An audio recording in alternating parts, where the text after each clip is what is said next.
to Undersecretary Keith Kroc and distinguished community members, welcome to the Commonwealth Club. A life of purpose is not just about where we are from, but also about where we are heading. That is certainly the case with our honored guest today, who will discuss issues of economic security and its nexus with our national security.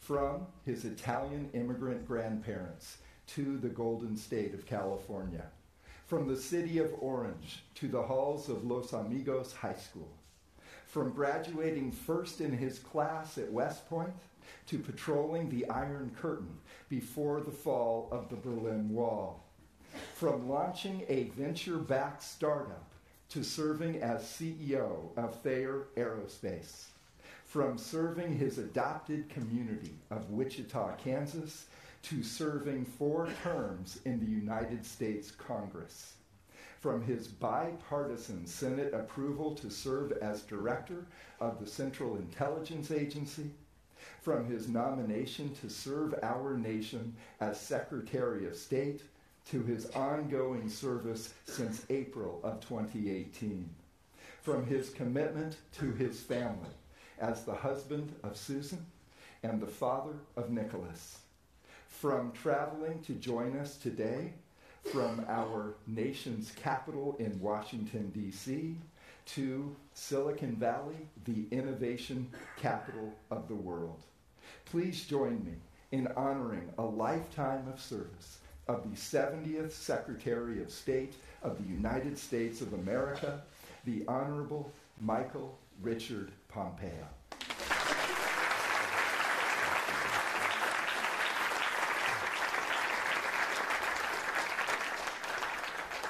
Well, good afternoon, everyone.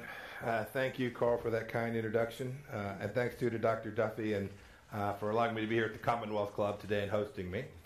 I've now had a chance to read a little bit about the Silicon Valley Leadership Group and its founding in the 70s to solve one of the era's biggest problems, rolling energy blackouts.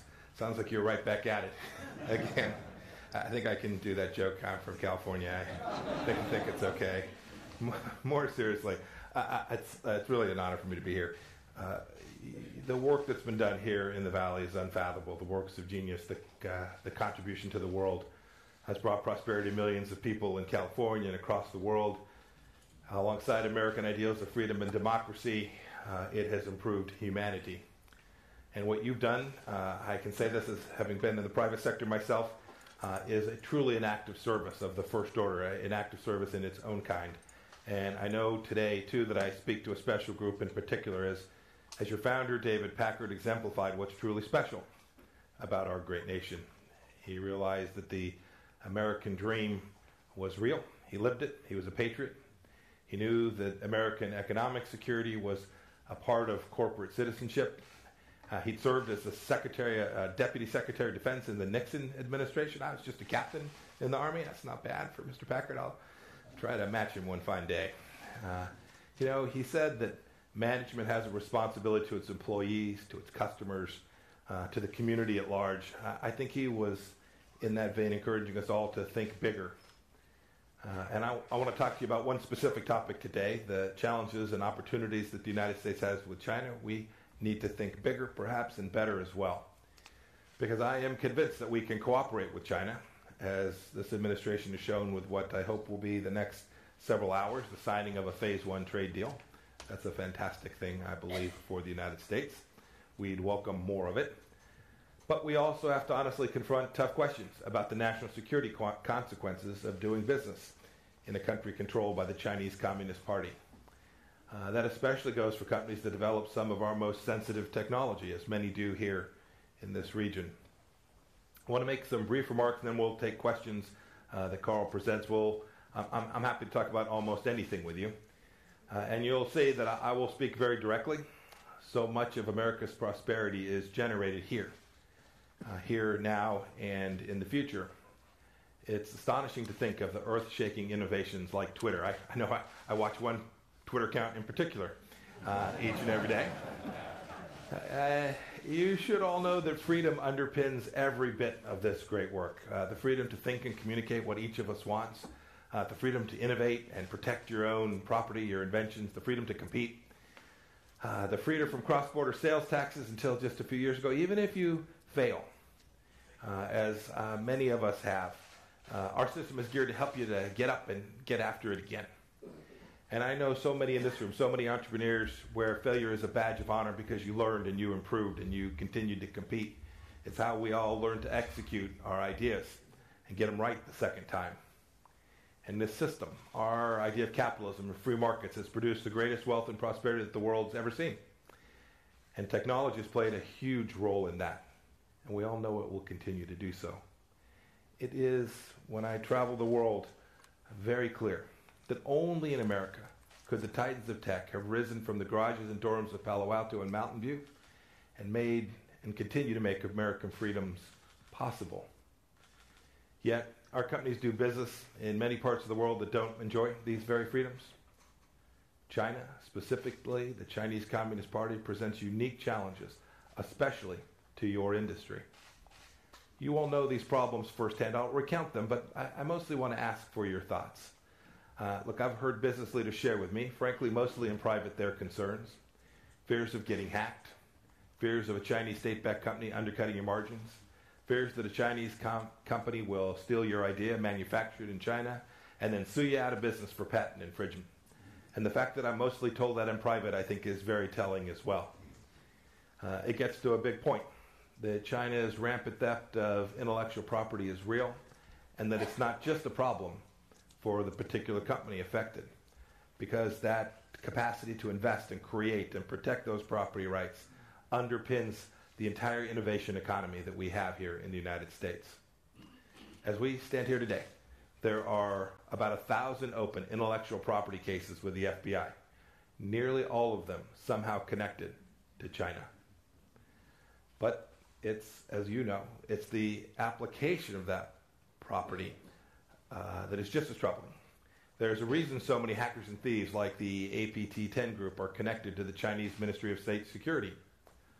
Under Xi Jinping, the CCP has prioritized something called military-civil fusion. Many of you will know this. It's a technical term, but a very simple idea. Under Chinese law, Chinese companies and researchers must, I repeat must, under penalty of law, share technology with the Chinese military. The goal is to ensure that the People's Liberation Army has military dominance. And the PLA's core mission is to sustain the Chinese Communist Party's grip on power, that same Chinese Communist Party that has led China in an increasingly authoritarian direction, and one that is increasingly repressive as well. It runs completely at odds with the tolerant views that are held here in this area and all across America. So even if the Chinese Communist Party gives assurances about your technology being confined to peaceful uses, you should know there is enormous risk to America's national security as well. This is a real problem, given that many of our most innovative companies have formed partnerships with the Chinese government and companies that are linked to it. Last year, a friend, the former chairman of the Joint Chiefs of Staff, General Dunford, said as following in testimony before the United States Senate. He said, quote, "The work that Google is doing in China is indirectly benefiting the Chinese military." Look, the commercial decisions are yours to make. You've got shareholders for which you hold, or for which hold you accountable, and boards of directors to which you have fiduciary obligations. And I know your job is to make money for your shareholders. The Trump administration is all for it. Invent new things, change the world. I get that. The small company I ran, we tried to do precisely that each and every day. But I also want to remind each of you as Americans, as citizens of a free nation, that it is increasingly at risk from Chinese actions that may undermine the very freedom that you have to build your business and create. This is not to be alarmist, it's not to be threatening, it is for all of us to be aware of. Look, that's already happened in Washington, D.C. We now see China for what it is, not what we wish it would be. It's happened on both sides of the political aisle. And American companies have also rallied to patriotic causes. It's a long history of that here in the United States. Any of you who have read history would remember that the so-called arsenal of democracy, also known as American manufacturing, was essential for our victory back in World War II. Sausalito, just across the bridge, was home to an astounding operation that built one merchant ship a week during the entire war. Only American ingenuity could have done that. And in the wake of September 11th, when 3,000 lives were lost, financial institutions in New York volunteered pages upon pages of records which helped the FBI identify the hijackers that had committed this horrific terror. So we'll talk about this today.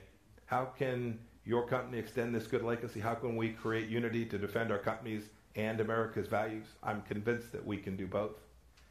I'm not here to demand that you get out of China. In fact, it's just the opposite. We want American companies to get rich doing business there. We want you to grow jobs here in America and build your companies successfully. We want to create conditions so that you can do so on a level playing field in the spirit of respect between our two nations. Indeed, that's the whole point of President Trump's trade talks. At the same time, we need to make sure that our companies don't do deals that strengthen a competitor's military or tighten the regime's grip of repression in parts of that country. We need to make sure American technology doesn't power a truly Orwellian surveillance state. We need to make sure American principles aren't sacrificed for prosperity. So ask yourself just a few questions. Who am I dealing with?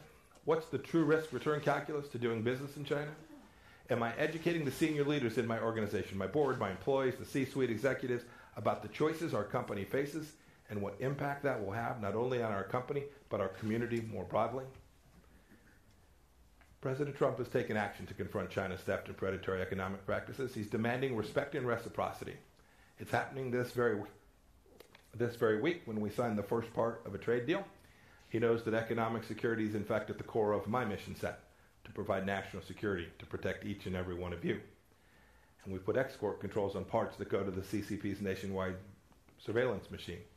We've applied much greater scrutiny to technology exports that could have military use. We've dramatically reduced the nuclear technology we share with China, even for nominally peaceful purposes. Our government agencies are cooperating in new ways to stop the Chinese military from using our own innovation against us. And we're putting our allies and partners on notice about the massive security and privacy risks connected to letting Huawei construct their 5G networks inside of their countries. And two, protecting America's innovative capacity is at the center of what we're trying to do in these talks. We'll do our part in the government. We'll keep ramping up our enforcement. You should know that we're on your side. But defending freedom and national security isn't just the government's job. It's one for each and every citizen. I know you'll all be part of that. You're a natural fit. There's hardly a community in the world that prioritizes environmental, social, and governance principles more than does Silicon Valley. Look, the hard questions that I posed earlier don't have easy answers, and I'm certainly not here today to tell you what the answers are. Every company is different. I know you all will figure it out. I know that because you are visionaries who have transformed the world. Your companies are built on the ethos of bringing good things to your fellow man, and I know you'll get it right. As America's Secretary of State, I'm hoping you'll do that soon. America is facing a challenge from China that demands every fiber of your innovative skill and your innovative spirit. Thank you for your time today. I look forward to taking questions about almost anything. Thank you all.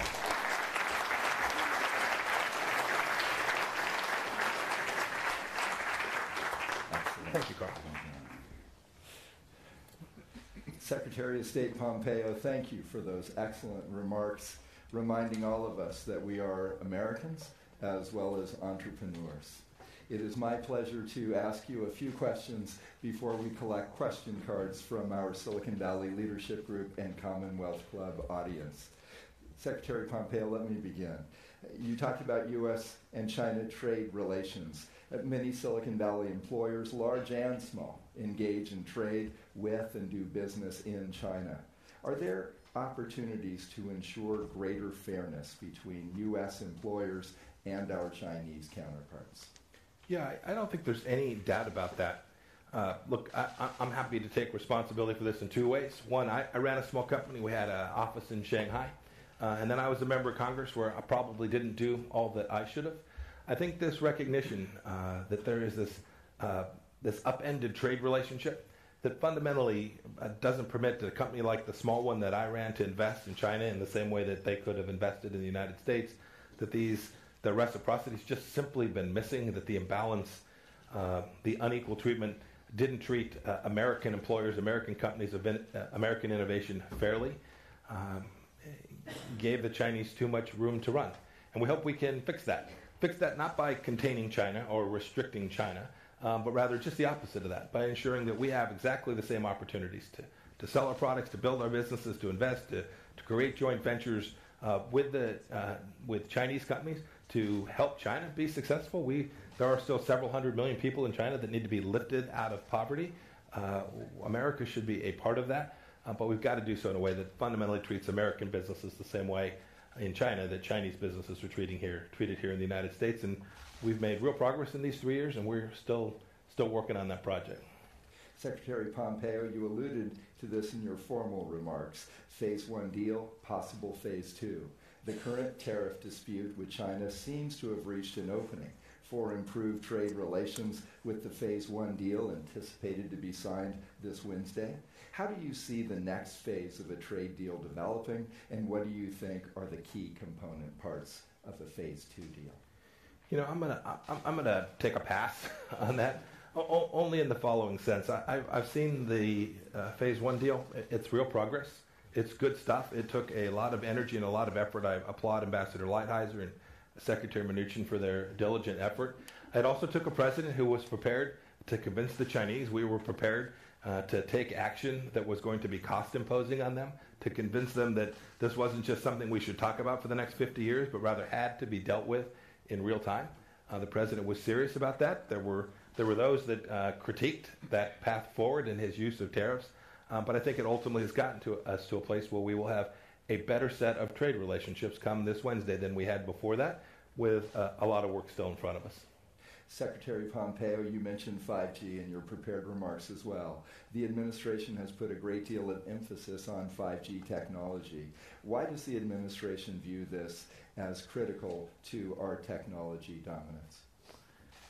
So I did mention 5G. It's broader than that, this challenge, but with respect to 5G, we see so many countries that are completely unprepared for what installing 5G technology in their nationwide systems will do for their security. You go to European countries and they're keenly aware of the need to protect the private information of their citizens, their healthcare records, all of the things that none of us want out in the public space, and yet they're prepared to allow that information to transit across Chinese infrastructure. And I remind them, and this is an imperfect analogy, and I'm deeply aware of that, but none of us would have installed Soviet technology. Right? We would have never allowed our private citizens to work across that. This is technology that the Chinese Communist Party will have access to this information.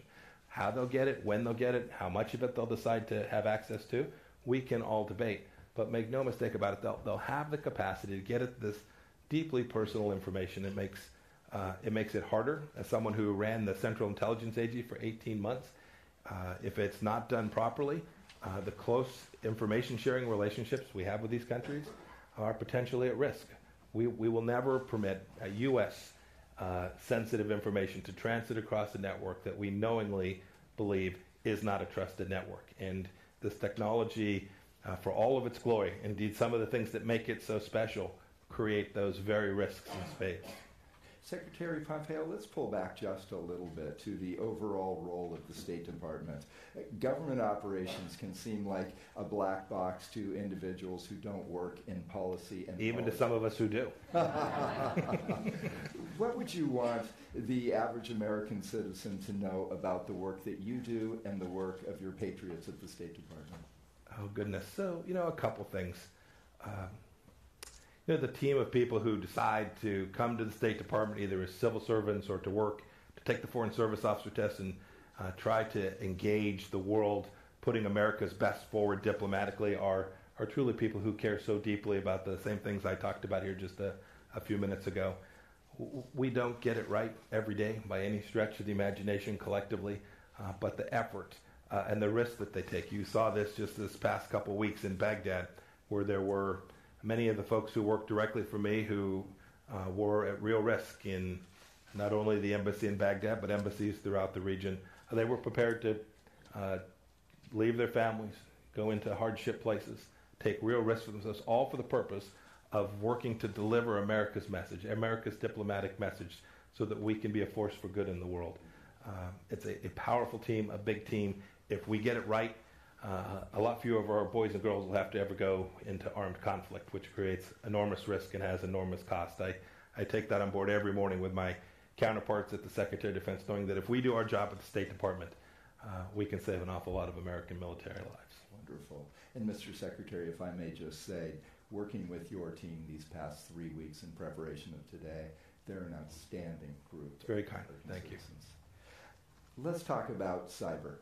As a leading member of the administration, you have unique access and insight into United States national security matters. What can you share with us about the extent of hacking aimed at our United States government? Boy, I want to be very humble in this room talking about cyber threats. So many of you are on the front lines, not only in protecting information for our private industry, but assisting the United States government, making sure that we're thoughtful and capable in defending American national security networks as well, governmental networks. You know, the place to begin is that the threat has changed over the last 8 to 10 years. As more items become networked, the cost of inflicting harm on these networks is reduced. And so you see the cyber attacks, the threats from nation-state actors like Iran, from North Korea, from Russia, from China are real, sophisticated, and broad. But now we face them from non-state actors as well, whether that's Al-Qaeda or ISIS or others who are something more akin to criminal gangs. So the threat from the cyber risk to American infrastructure is real. The good news is, and I am thankful, I want to thank folks in this room, many in private industry have expended enormous resources to ensure that these networks are protected. We've done real good work since I came into Congress back in 2011. I've watched us become more nimble, more capable at defending our financial infrastructure, our energy infrastructure, these things that pose real costs if we get it wrong. And many of you have been helpful too in taking America's most sensitive networks and making them more secure as well. The threat is real, the cost is cheap, and we need to be ever vigilant.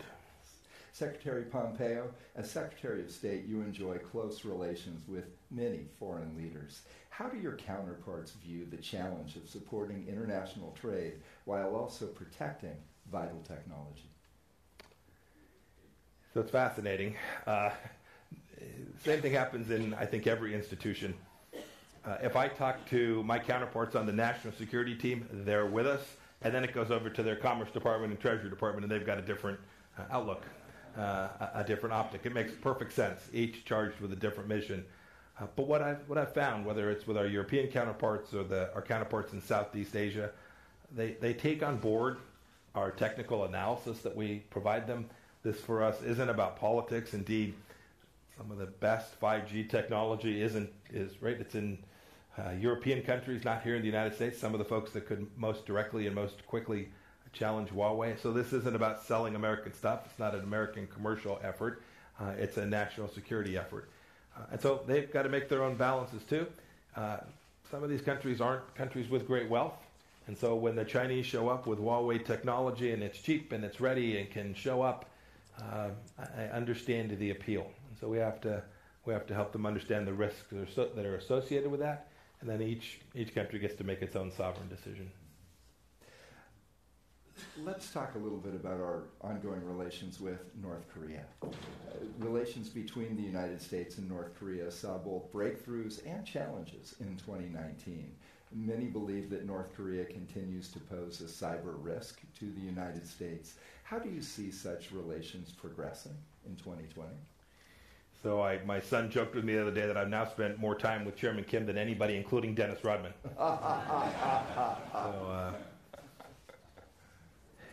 So we continue to be in conversation with them about convincing them that it is in the North Koreans' best interest to deliver on the commitment that Chairman Kim made now, 18 months ago in June of 2018. It's been slow. It's been 2 steps forward and a step or 2 back. I still remain hopeful that North Korea will make the right decision. certainly the right decision for the world, but the right decision for the North Korean people as well. The weapon systems that they have do pose a real risk. America doesn't pose a security risk to the North Koreans. We want a brighter future for them. And if we can get the right arrangement, if we can get the sequence right, and we can have serious conversations about it, I still hold out hope that we can convince Chairman Kim to move away from the nuclear weapons as their great wall of protection, and convince them that there's a brighter, even more secure posture that they can have without those nuclear weapons. It's been a challenge for an awfully long time. The sanctions that we have put in place on North Korea, along with the rest of the world, these are United Nations sanctions, global sanctions, not American sanctions, have certainly caused Chairman Kim to think seriously about the right path forward for his people. I hope we have a successful 2020. It would be great for America. It'd be great for the world. It'd be great for the region as well. Amen. Secretary Pompeo, as we are about to segue to questions from our Commonwealth Club Silicon Valley Leadership Group audience today, I want to remind our audience that you wear many hats and have worn many hats.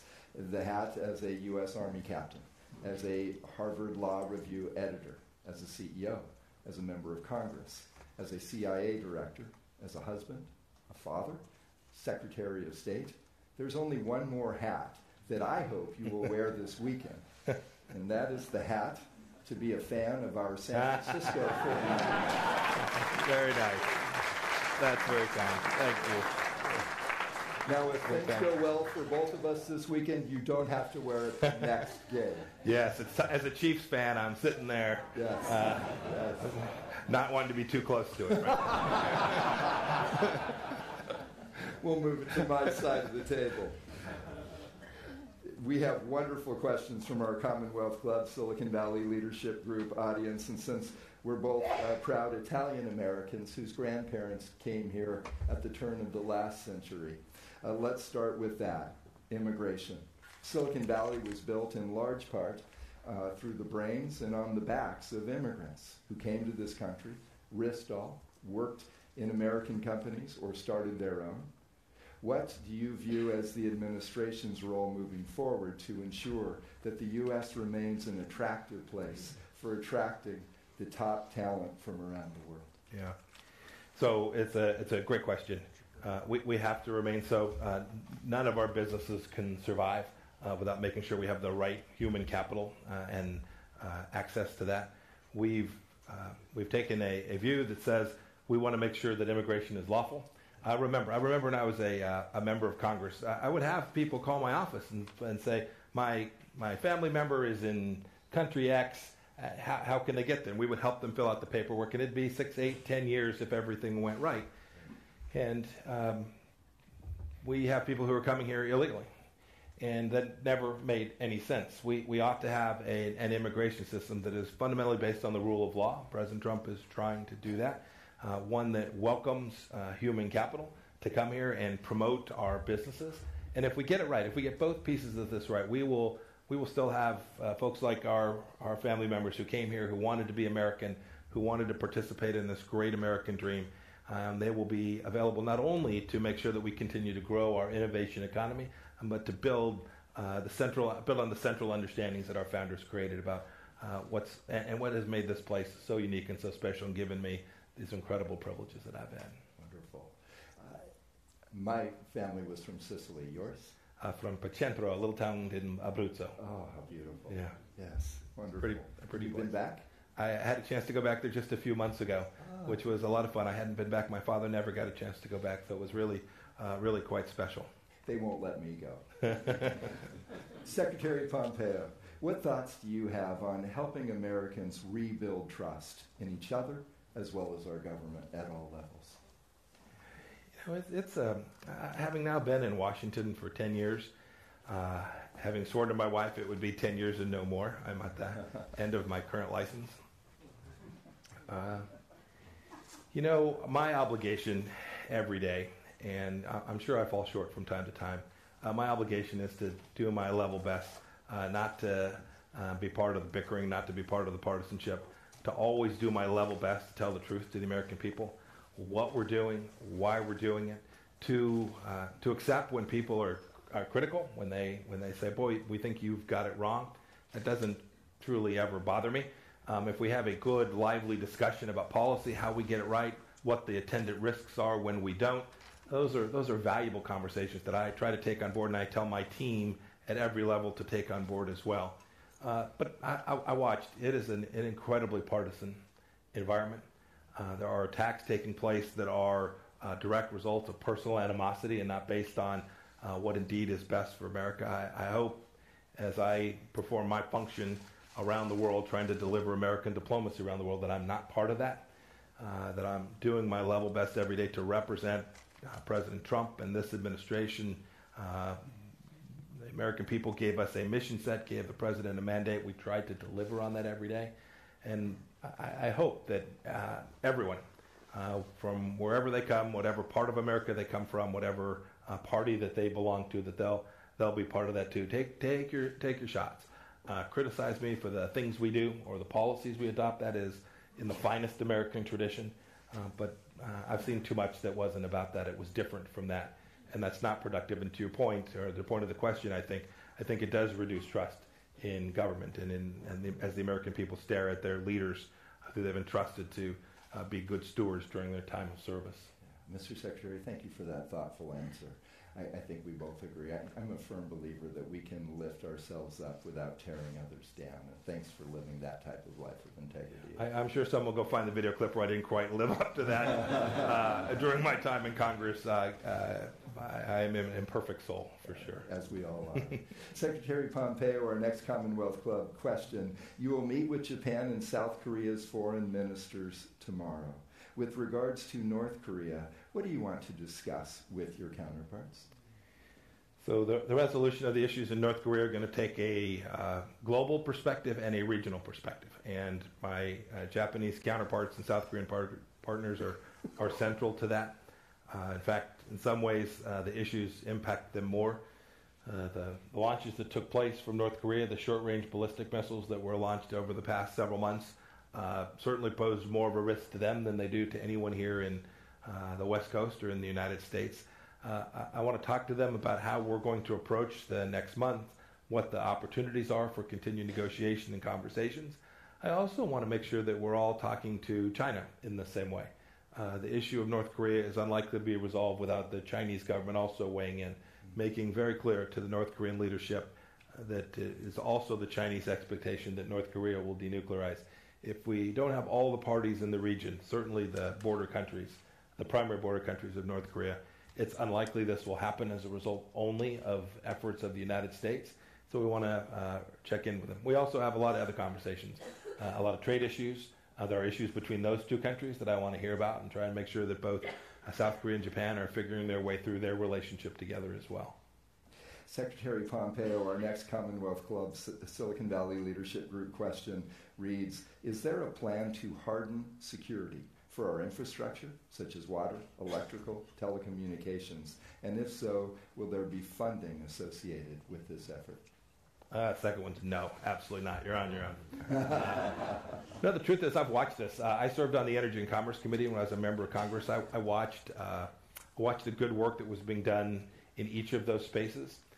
There is money that's available. There are grants and assistance that are provided to small communities, to cities, both rural and urban, to help them at least identify their needs. Often it's the case that those cities are responsible for executing the plan themselves. We've come a long way. I actually feel pretty good about many of those. It's always easier to play offense than defense. And so some of the things that were put in place in 2016 and 17 to harden energy infrastructure and water and waste treatment systems probably need to be looked at even again. But we need a national consensus on the standards, and then we need a local effort to figure out how best to deliver those outcomes. This next question is quite fascinating and goes to the heart of innovation here in Silicon Valley and beyond. What steps will the administration undertake to ensure American leadership in the self-driving vehicle industry? In particular, how will leadership be maintained over China given controls over exports mandated in the 2018 Export Control Reform Act? I do not know the answer to that question, but I'll speak more broadly to next generation technologies. It has fundamentally been President Trump's view that Washington-driven ideas about how to achieve this are doomed to fail. Rather, we have done our best to roll back tax burdens, create more capital, more freedom, to get rid of some of the regulations that I know when I was a small business owner back in the 2000s that were incredibly difficult, incredibly expensive, prevented me from competing in ways against not only China, but countries from Europe and from South America, leaving the decision-making, the entrepreneurship to those who are best suited to do that and who frankly have the incentive system right where government never possibly can. And then second, making sure that when we are competing against Chinese companies that are often subsidized, to do our best to take that, if you take a look at what we're trying to do in phase 2 of the trade deal, to take down some of that competitive advantage that is driven by the state-owned enterprises inside of China, where it makes it very difficult for a U.S. private company to compete. Our next question is on innovation and research funding. Early-stage research yields numerous technology breakthroughs that are later commercialized by private employers. Examples include GPS, touchscreen technology, and the internet. Yet many countries proportionally invest more in their own R&D than the U.S. What is the administration's view on funding medical and technology R&D, and what can be done to ensure the U.S. does not suffer an innovation deficit?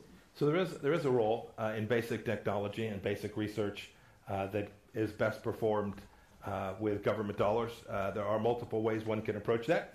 You can try and create big, highly centralized bureaucracies to do it, or you can allocate capital based on projects as best you see. I always am an advocate for making sure that those who have the right incentives do it best. But for some of these basic research items, and I think our number now, I've seen different counts, is between 1.25% and 1.75% of GDP that's spent on basic research. There are a handful of countries that spend more on a percentage basis, but very few that spend as much on a dollar basis. I'm proud of that. We ought to keep it. I know President Trump has always had in our budget increases in that number as well. So we're hard at it. We're still trying to figure out how it is that we marry up, to your point, to marry up that technology to make sure that it gets out of the government sector at the appropriate point, when it births at exactly the appropriate point where it's no longer the case that the government's best suited to resolve that, to bring it forward. And we get lots of input from the private sector on how best to do that. There's lots of different ideas. We'd welcome your thoughts on how to achieve it as well. President Trump gets that there are things that only government can do when it comes to basic technology and basic research. Secretary Pompeo, our next question from our Commonwealth Club Silicon Valley Leadership Group audience is around Silicon Valley and the national economy, and feeds right into your excellent remarks as we started our day together. How do you view Silicon Valley as a component of our national economy? Yeah, it's a big part of our GDP. And we are, everyone from OMB on down is thrilled that you pay as much in taxes as you do. Thank you. I'm not quite as excited, and my wife isn't. It's Silicon Valley, but Silicon Valley thought of in the biggest possible terms, in terms of the connectivity and relationships that are developed there, and the intellectual capital is developed right here in this region. It is central to my mission. When I travel around the world and talk to my counterparts, I know I always have at my back the fact that we've got a growing, thriving economy. It matters an awful lot. They know it too. They are striving for it. It is difficult, frankly, for many of them to get to that same place. They know that too. And so the work that's done here, the work that's done by entrepreneurs succeeding and failing and growing and putting enormous sums of capital at risk, create true power for me as America's most senior diplomat. We need to be proud of that. We need to defend it when it's under threat. And then we need to get the heck out of your way so you all can keep doing it. This next question from a Commonwealth Club member. The press largely reported a significant rise in nationalist fervor by the Iranian people after General Soleimani's killing. Was it depicted accurately in the press? And how do you believe the administration should respond with the Iranian people? So I couldn't tell you if the press got it right or not, other than I'd tell you most often they don't. And what do I mean by that? There is this central idea that somehow America is getting it wrong.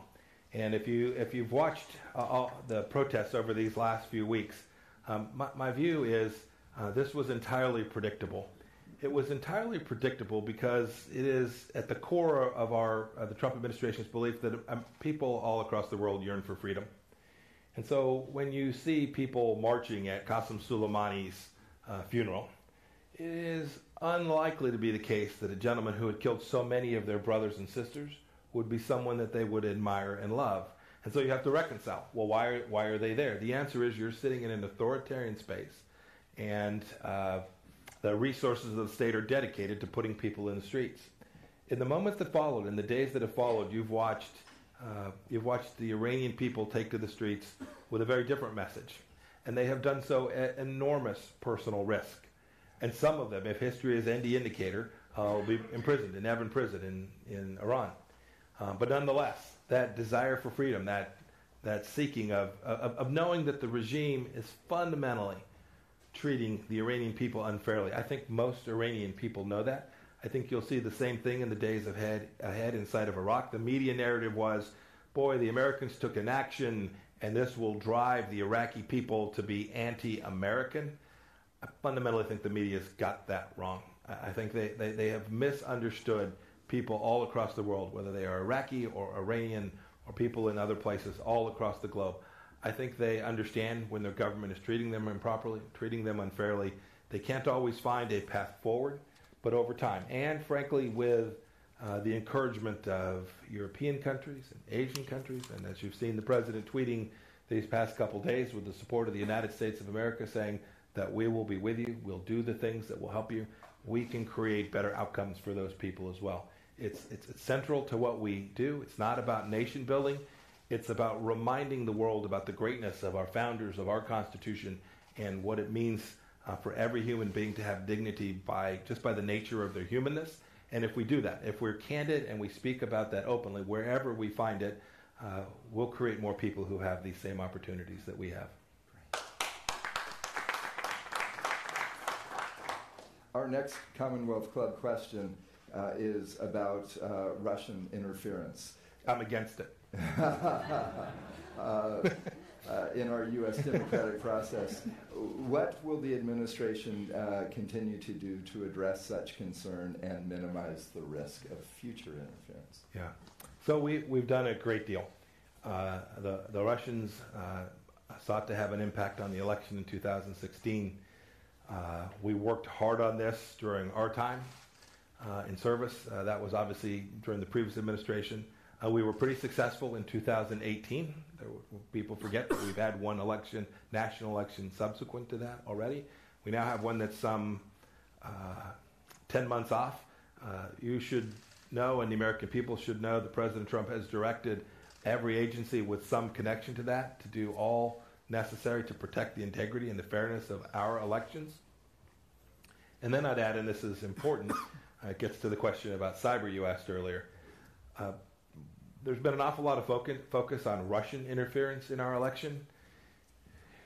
Woe be it to the leaders who just simply think that it's Russia that's trying to have an impact on our elections. There are many actors who are actively involved, trying to figure out how they can impact America's elections, how they can exert influence, how they can mess with our system. And you all know this. If our system lacks integrity, if the American people don't have confidence that our leaders are duly elected, that presents an enormous risk to the American experiment. President Trump is committed to making sure that we do everything we can to never put America in that situation. We have reached the point in our program where there is only time for one last question. I'll make it a part A and a part B. Part A, Secretary Pompeo, what has surprised you the most about your time of service for our country in Washington, D.C.? And who besides Keith Kroc are you going to steal from Silicon Valley? Well, Keith has actually helped me steal a handful more, and we're not done yet.